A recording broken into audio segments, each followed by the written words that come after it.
involucra en todo lo que hace el organismo. Es a través de las glándulas de secreción interna y las glándulas de secreción externa. ¿Vamos bien ahí? Y entonces va a haber una serie de padecimientos, de condiciones, de síntomas, de signos que van a aparecer con la activación o modificación de este eje. ¿Ok? Entonces, vamos a ver que esto se acomode.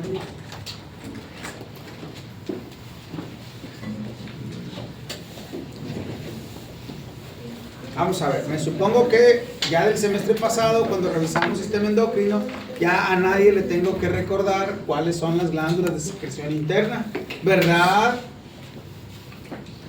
Venga, vamos a enumerarlas. ¿Cuáles son?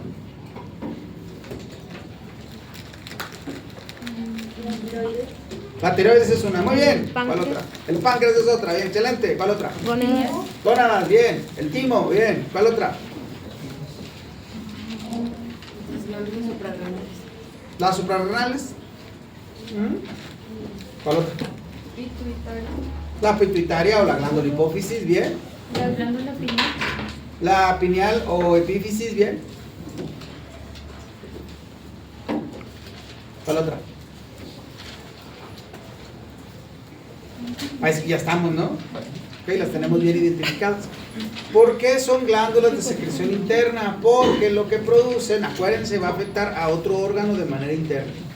El timo, por ejemplo, va a afectar a otras estructuras, para lo del sistema inmune y demás, para en particular interacción con la hormona de crecimiento.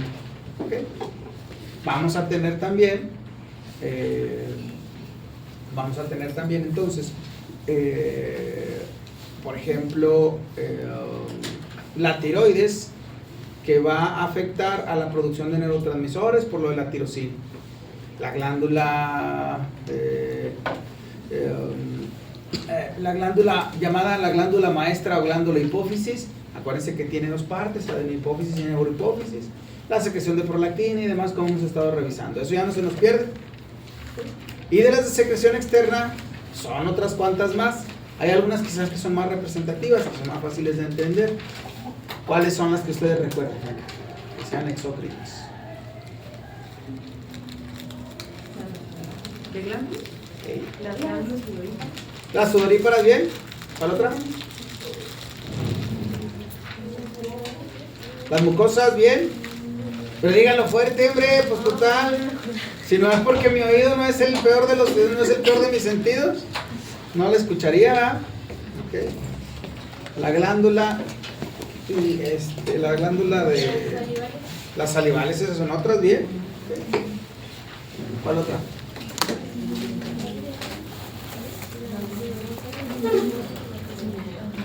¿Cuáles otras tenemos? Los lacrimales, bien. ¿Cuál otra?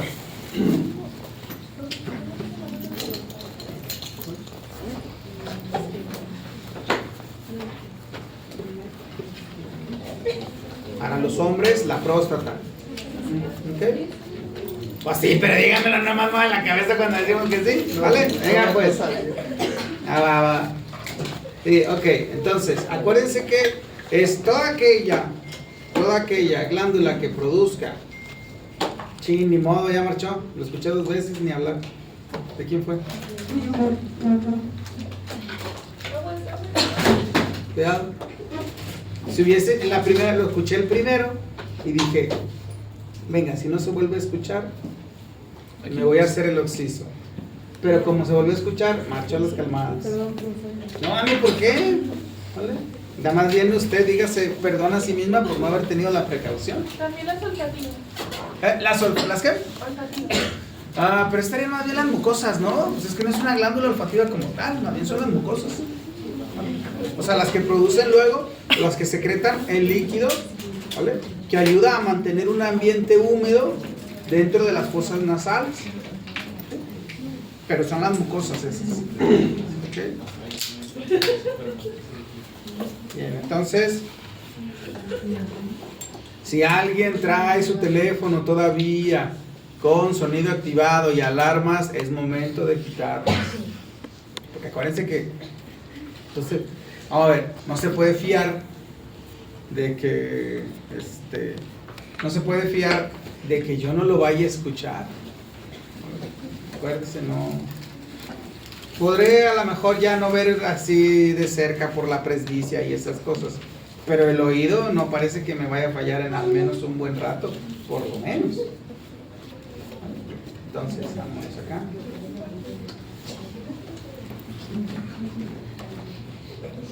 Bien, entonces, ya nos quedó clara también, que no me acuerdo, a mí luego se me va la onda y ya le dudé a los de allá, sí les dije, ay, otra vez esto.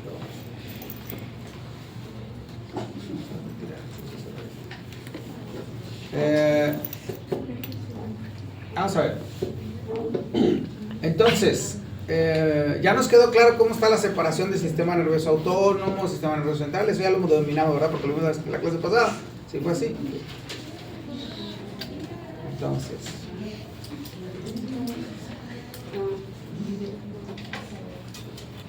vamos a ver. Dejen que cargue esto. Separaciones del sistema nervioso, del eje hipotálamo hipófisis, y es la primera separación que tenemos que hacer. Aquellas que tienen, hay aquellas que están en el endocrino, ¿vale? Y los que no involucran lo endocrino, y cuando no involucran lo endocrino pueden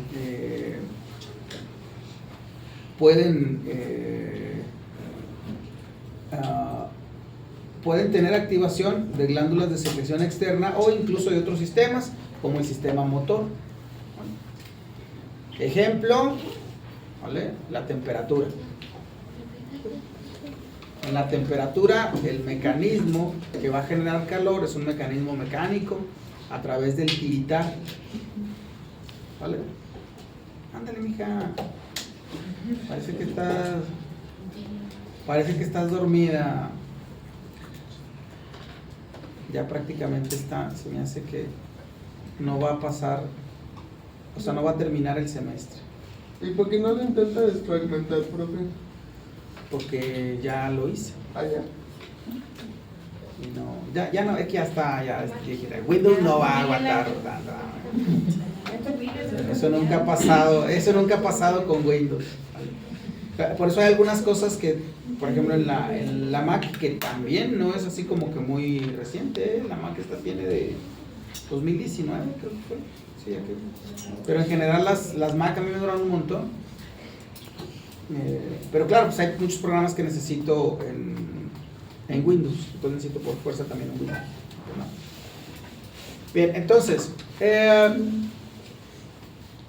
sí, ya de esas cosas y demás también otra vez me dijeron, no, llévala con tal, y dije, no, ya, no dejar de comprarse otra, porque ya me ando batallando. O bueno, pedir otra aquí. Estas son máquinas de aquí, no son mías. También por eso no les hago mucho caso. ¿Vale? Pues son herramientas de trabajo de aquí. Bien, entonces, primero, disfunción endocrina y disfunción no endocrina. ¿Sí? Y entonces vamos a empezar primero con los de disfunción endocrina. ¿Okay? Así me meto acá. Estas no son las que vamos a regresarnos. No empieza a notar eso, ya sé, empezó a notar, ¿verdad? ¿Por qué aparece nada? Pues a ti aquí se agarran a notar. No, mijos, vea primero de qué se trata. De hecho, es la última diapositiva. Pero no lo que salga acá lo anote. O sea, esto para empezar ya lo tienen en el Teams. O sea, sí, estamos luego no tienen.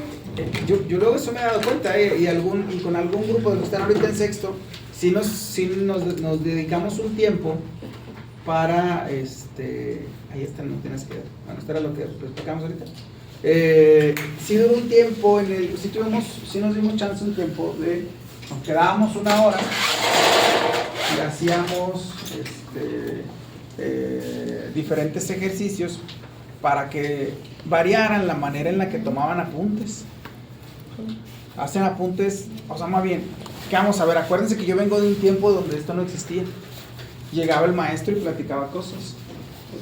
O llegaba y hacía 2 o 3 rayones en el pizarrón. todavía de los pizarrones verdes. Entonces nosotros teníamos que tener pues, manera de recuperar esa información. Entonces tomábamos apuntes. Y para tomar apuntes, ¿vale? Pues cada quien tenía su estilo propio. El mío era muy particular. Nunca empezaba en la parte de arriba de la hoja, empezaba en el centro. Siempre empezaba en el centro. Y a veces lo tenía que voltear y demás. O sea, depende del ánimo que trajera, ¿vale? Y depende de lo interesante que estuviera la clase. Porque le iba poniendo cosas a los lados. O sea, yo sabía que había un tema central del que llegaba y platicaba el maestro. Y ese era donde yo acomodaba. Claro, yo nomás era el que entendía mis apuntes. A alguien se le ocurrió alguna vez pedirme los apuntes para estudiar por un extraordinario y me los regresó al siguiente día, ¿vale? Porque no le entendió nada.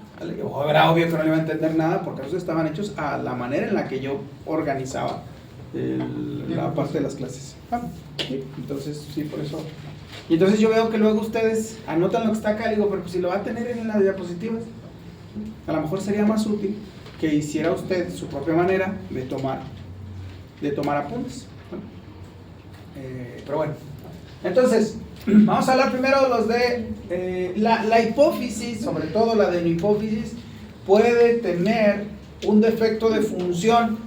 Y este defecto de función no todas las veces va a estar cargada a que hay mucho o que hay poco, sino como que hay una desregulación. Ojo, para separarlo luego del exceso de función adenohipofisiaria. Y entonces, en la primera, el defecto de función adenohipofisiaria tiene que ver con, o suele ocurrir o más bien suele ocurrir un aumento de la prolactina. Y ese aumento de la prolactina llamada hiperprolactinemia va a traer una serie de signos y síntomas. ¿Cuáles pueden ser? ¿Vale?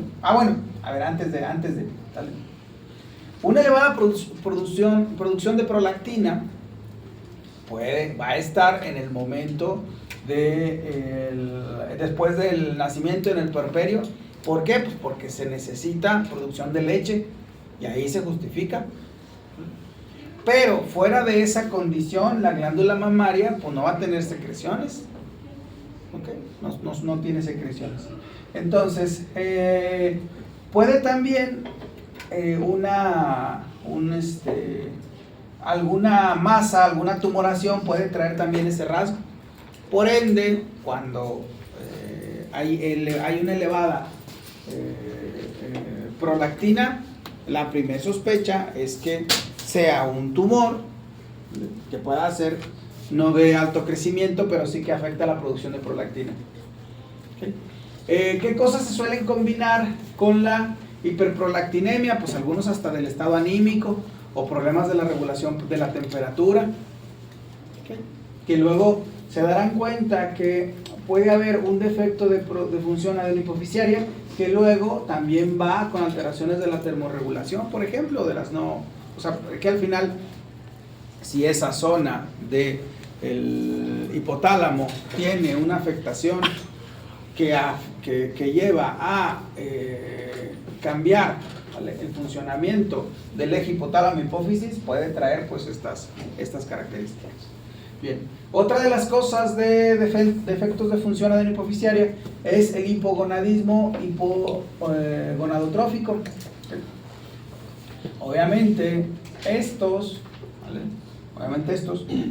son detectables en las primeras partes en la primera infancia. En la primera infancia. Cuando hay una sospecha, o cuando si usted lleva un niño al endocrinólogo pensando que algo pasa con su crecimiento, porque también se puede ver afectada la hormona de crecimiento. Una de las cosas que va a revisar el endocrinólogo en el caso del macho, por decirlo así, porque es como especie, ¿vale?, son el tamaño de los testículos, porque si esos están en un menor tamaño al esperable, de acuerdo a la talla, a la edad, pues está esta sospecha, ¿no?, de que la glándula hipófisis no esté funcionando como tendría que funcionar, y que pueda ser por un mecanismo sea de una tumoración y otras más cosas que vamos a ver ahorita cuando definamos las cosas de la etiología, ¿Vale? Ahorita estamos viendo en qué consiste. Otra de las cosas que suelen afectarse por la conexión entre la adenohipófisis y las glándulas suprarrenales es de insuficiencia suprarrenal secundaria. ¿Okay? De los productos que tiene o que da las glándulas suprarrenales, ¿vale? ¿Cuáles se acuerdan ustedes que son?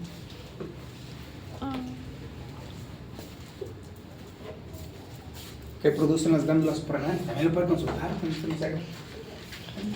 ¿Cuál es el producto de las glándulas suprarrenales? O póngale hormonas de glándulas suprarrenales. Ya se va a dar cuenta cuáles se encuentran. Carbohidratos. Me hace que no. Cortisol. ¿Ah? El cortisol. El cortisol es uno de ellos. Adrenalina. Ajá. Adrenalina. Adrenalina, noradrenalina son producto o son de una producción masiva en glándulas suprarrenales. Y entonces esta insuficiencia suprarrenal secundaria pues puede traer toda una clínica incluso relacionada con el estado anímico.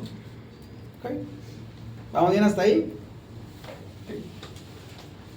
Otra de las cosas que puede traer un defecto de función adenohipofisiaria es un hipotiroidismo terciario. No quiere decir que la tiroides esté funcionando mal, sino que es más bien lo que está haciendo la glándula hipófisis. ¿Sí? Cuando es primario, cuando es un hipotiroidismo primario, pues sí, la glándula ya no funciona. Suele pasar mucho en adultos mayores.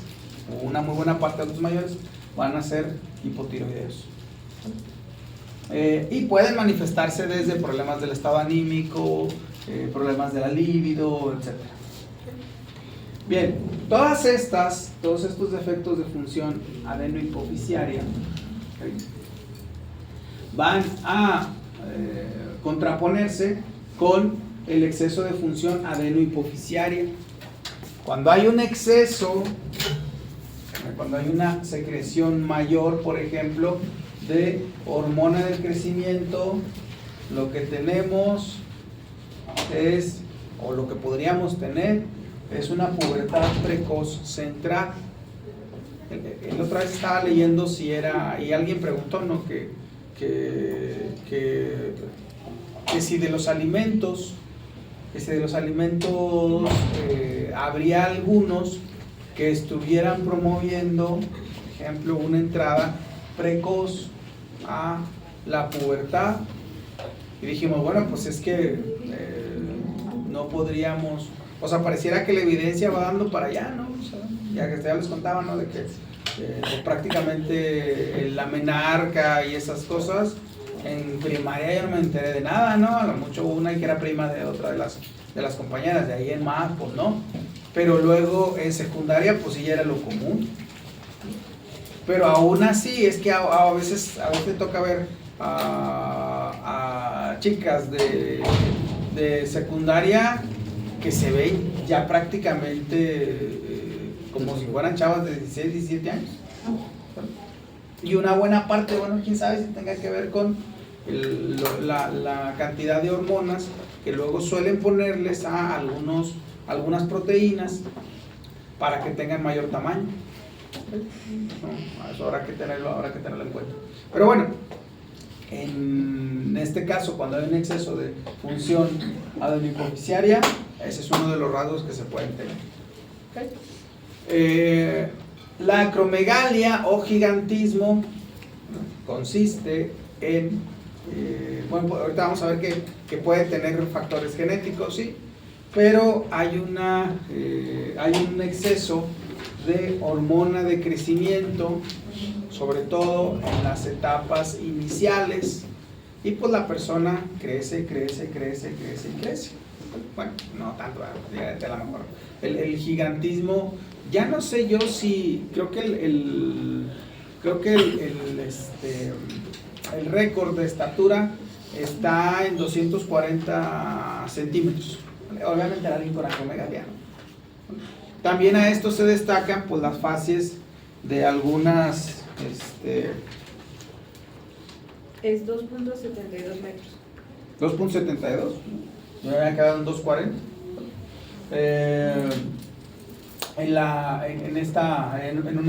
en un exceso de función adenohipoficial. Bien, a ver, vamos a ponerla de la siguiente manera, ¿vale? Para que ustedes lo encuentren. ¿Qué es la enfermedad de Cushing? O el síndrome de Cushing también lo van a encontrar. Venga, búsquelo.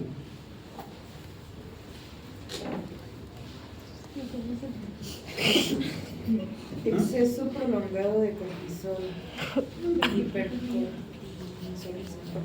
Hipercortisolemia. ¿Vale? Esa es la que luego se combina y viene dada por una, casi siempre va a estar dada por una alteración del eje hipotálamo-hipófisis, una producción de cortisol. Obviamente ya vieron que eso involucra las glándulas suprarrenales. ¿Por qué el cortisol va a ser relevante o por qué está resultando muy relevante? Porque pareciera que su producción elevada lleva a un organismo a un estado de estrés. Si es recurrente, de estrés crónico, con lo cual pareciera que resulta neurotóxico la cantidad de cortisol producido. Bien. Otro de los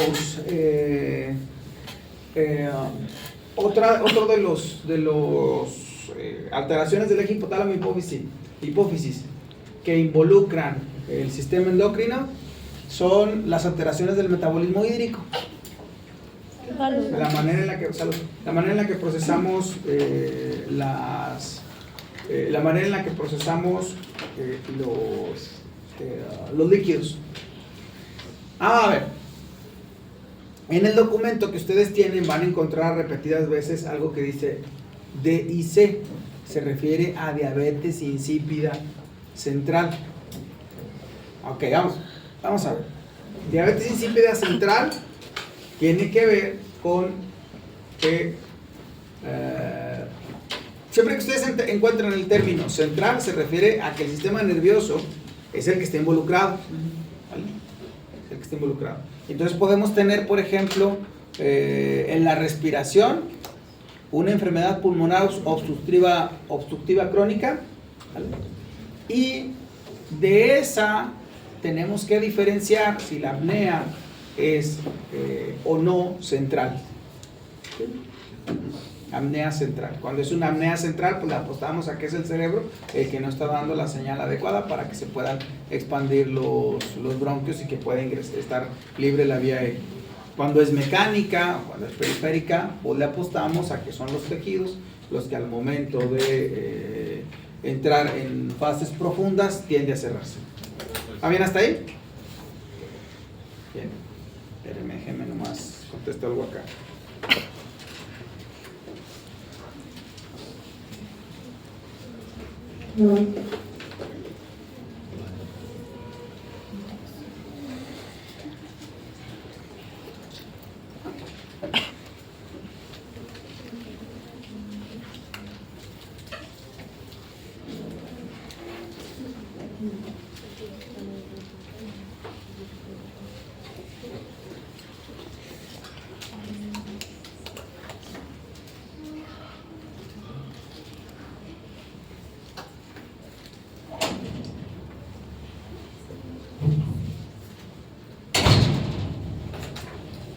Bien, entonces, ¿de qué se caracteriza o cuál es la diferencia entre la diabetes mellitus y la diabetes insípida? ¿Quién podría decirme? ¿Quién diría, pues la diabetes mellitus tiene esta característica y la diabetes insípida tiene esta característica?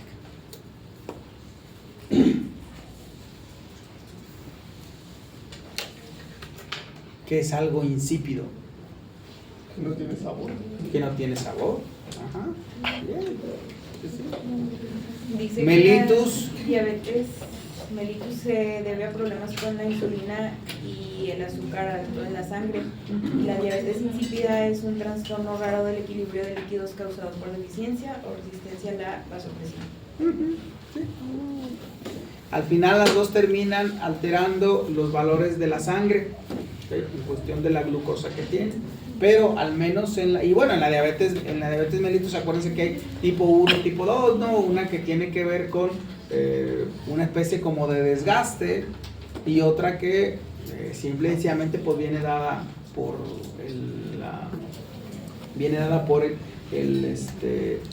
por factores genéticos. Bien, ¿vamos bien hasta aquí? Okay. Aquí estos de la alteración hídrica, se fijan, está involucrada la manera en la que el agua se mantiene en el organismo.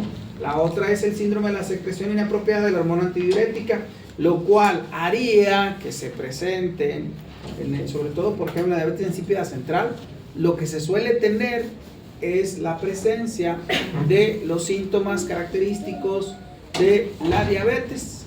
¿Saben cuáles son los 3 síntomas de la diabetes? ¿No? Es importante saberlos.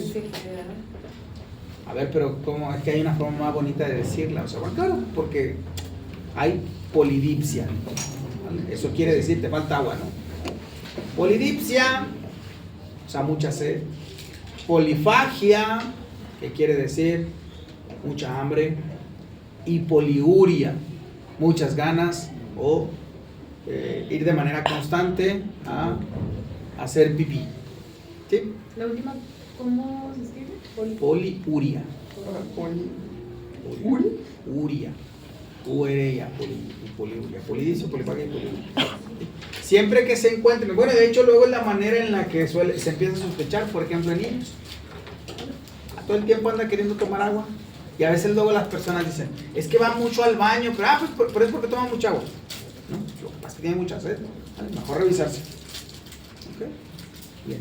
Entonces, esto lleva a que el trabajo con los líquidos tenga esa característica, que se pierden muy rápido. ¿Okay? Bien.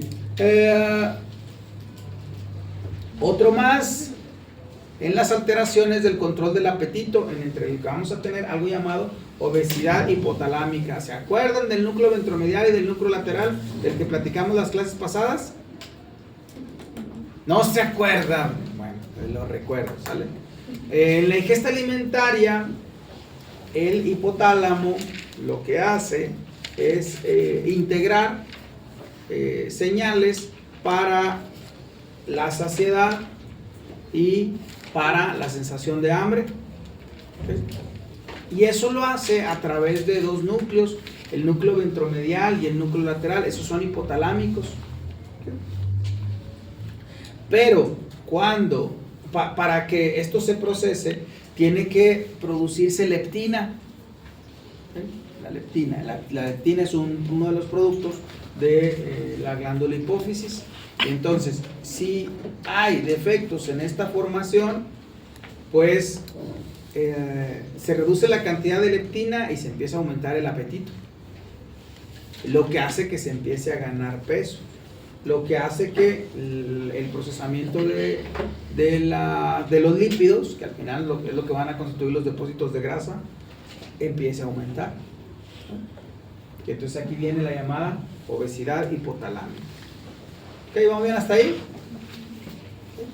Esas serían las que involucran, o las que tenemos reconocidas, que involucran la función, o sea, el sistema endocrino.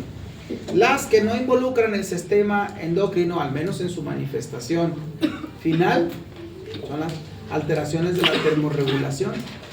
¿Por qué? Porque esas van a dar también a una glándula de secreción, externa. Por ejemplo, la sudoración, en la hipertermia. ¿Sí? También en la parte de la lagrimación actual, porque hay ciertas personas que cuando tienen gripa empiezan a lagrimar o tienen los ojos como que hirviendo. Sí, pueden ser en esas alteraciones de la regulación. Bien, vamos a ver, tenemos hipotermia, hipertermia. Muy bien, ¿alguien sabe qué es la poiquilotermia? ¿No? ¿Nunca habían escuchado esa palabra? ¿Vale? Es una palabra como para, si van a jugar al ahorcado, esa puede ser una buena palabra. Es cuando la temperatura del cuerpo no puede regularse. Eso justo, ¿vale? Cuando no se puede regular, o sea, cuando batallas para regular. ¿Sí? O sea, porque a ver, pareciera que nuestra temperatura busca mantenerse cercana a los 36 grados centígrados en la temperatura periférica. ¿sí? Y para que eso se alcance, pues se tienen que buscar los medios para los que el ambiente, en los que el ambiente favorece esa temperatura. Las personas que están, por ejemplo, en no sé si han visto algunos que van y entran que se meten a lagos helados y estas cosas y demás, ¿vale? Bien, su temperatura lo menos que podría bajar sin generar daño estaría cercana a los 35 grados centígrados, o sea 35 como límite. Si empieza a bajar de 35 la cosa se empieza a poner chunga, ¿okay? Esa sería hipotermia, ¿okay? Claro, esto hace que se desencadenen mecanismos como cuáles, pues el aumento el aumento del movimiento para generar calor, y viceversa. Cuando hay una hipertermia, el mecanismo, ya saben, elegido, pues es glándulas sudoríparas, empiezan a aventar líquido. ¿Para qué? Para ir enfriando. ¿Sí? Okay. Vienen ahora, las alteraciones del ritmo sueño-vigilia. De esas no se preocupen tanto porque las vamos a revisar. Tenemos una unidad específica para hablar sobre el sueño y la vigilia, y ahí seguramente vamos a retomar lo que hace, por ejemplo, un núcleo supraquiasmático para el cambio entre el sueño y la vigilia. Algunas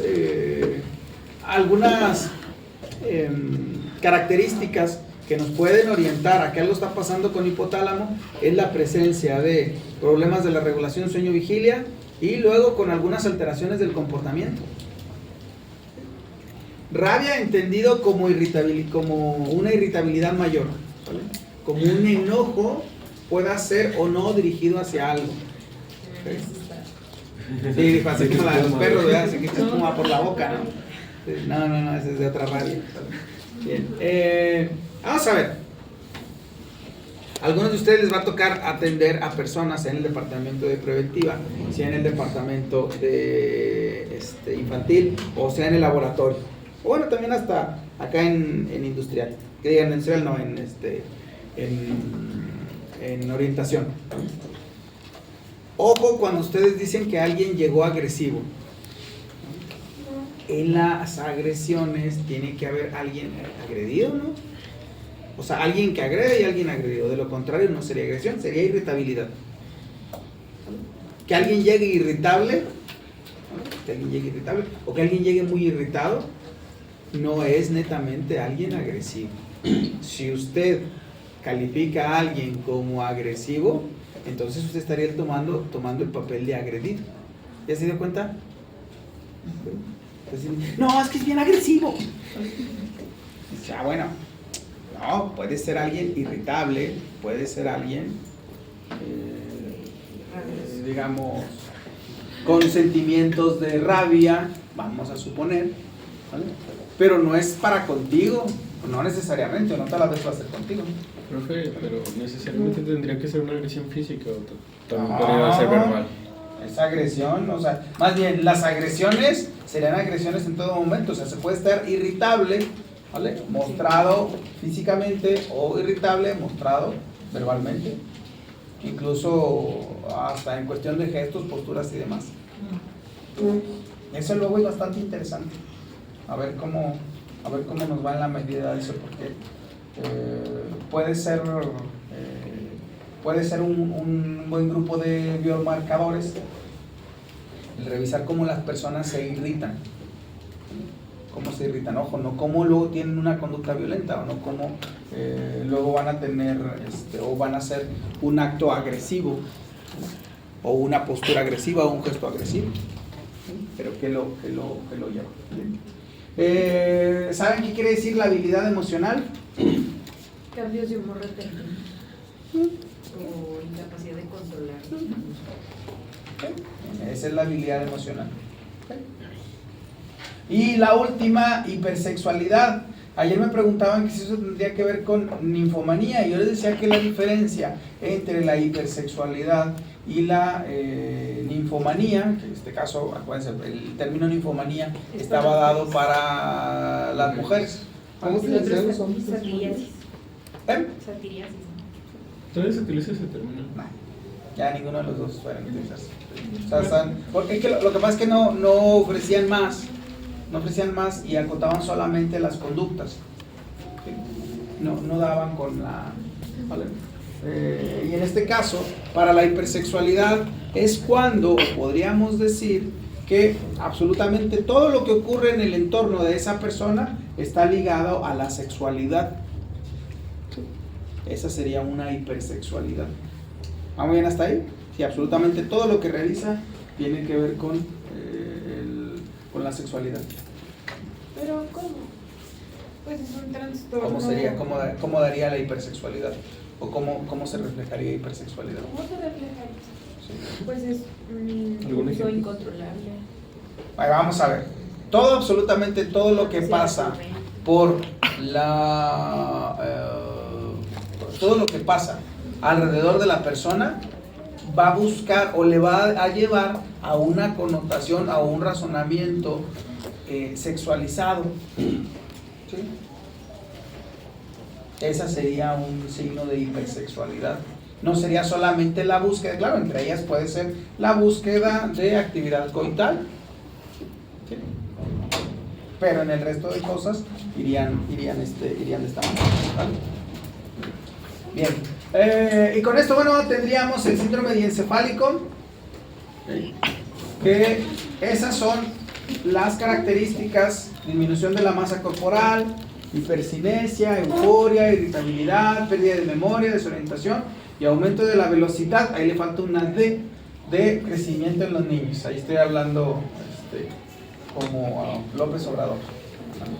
La velocidad de crecimiento en los niños. ¿Cómo pudimos permitir que alguien así vea? En fin, bueno, ¿qué le vamos a hacer? Pero eso no tiene como un objetivo político. ¿Cuál? O sea, ¿El hablar feo? Hablar lento. Sí, claro. Desesperar, ¿no? No, lo que pasa es que, a ver, si usted recuerda, más bien, si ha encontrado, busque videos de López Obrador cuando discutía con Diego Fernández de Ceballos, ¿o no hablaba así? No hablaba así, era un habla más fluida, era más, ¿vale? Pero obviamente, al momento de llevar la imagen de que al ser alguien viejo es alguien sabio y esas cosas, pues es el ir hablando lento. O se le pasó la mano. Había bueno, busquen también videos busquen videos de Carlos Salinas de Gortari. Ese tenía un discurso muy particular. Compatriota, porque nuestro México es un México de bienestar. Así hablaba, ¿no? Claudia también habla muy pausado, ¿no? Ah, claro, porque intenta emular a los babas de Andrés Manuel. Porque El audio Claudia de- Sheinbaum tampoco El habla así. audio de necesitamos construir más preparatorias. Ay, en fin. Y claro, en las que no haya examen de admisión y esas cosas. A ver, es que lo de